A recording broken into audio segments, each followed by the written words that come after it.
اعوذ باللہ من الشیطان الرجیم بسم اللہ الرحمن الرحیم۔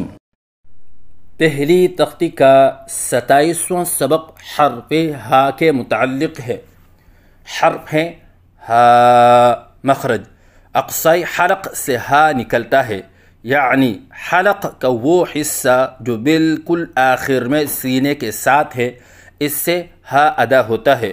جیسے کہ آپ کو اس نقشے میں نظر آ رہا ہے کہ حلق کو نیلے رنگ سے ظاہر کیا گیا ہے اور اقصی حلق کی نشانی بھی لگائی گئی ہے۔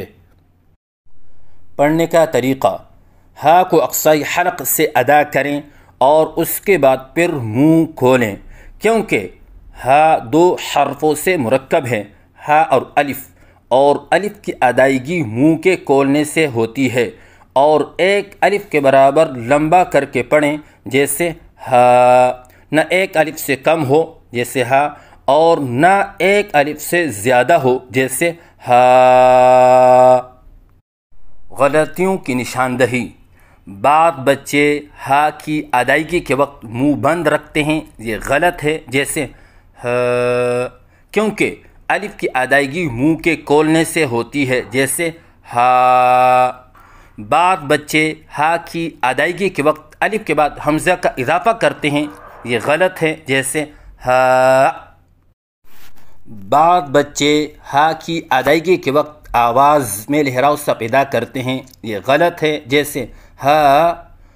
اگر ان غلطیوں میں سے بچہ کوئی ایک غلطی کر رہا ہے، جیسے حمزہ والی غلطی، تو اس غلطی کو درست کرنے کا طریقہ یہ ہے کہ استاد کو چاہیے کہ پہلے بچے کے سامنے صحیح ادائیگی کرے، جیسے ہا، اور پھر بچہ جو غلطی کر رہا تھا اسی کو دہرائیں، جیسے ہا، تاکہ بچے کے سامنے صحیح اور غلط کے درمیان فرق واضح ہو جائے۔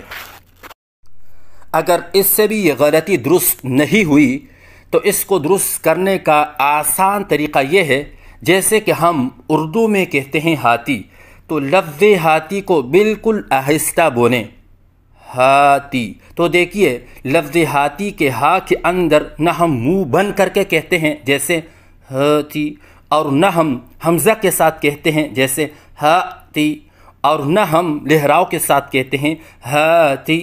جیسے اردو میں لفظ ہاتھی کے ہا کے اندر آواز درست ہوتی ہے، ایسے ہی حرف ہا کی ادائیگی کے وقت آواز درست ہونی چاہیے۔ تو صحیح ادائیگی ہے ہا۔ غلطیوں کی نشاندہی: منہ بند کر کے پڑھنا جیسے ہا، یہ غلط ہے۔ حمزہ کے ساتھ پڑھنا جیسے ہا، یہ غلط ہے۔ لہراؤ کے ساتھ پڑھنا جیسے ہا، یہ غلط ہے۔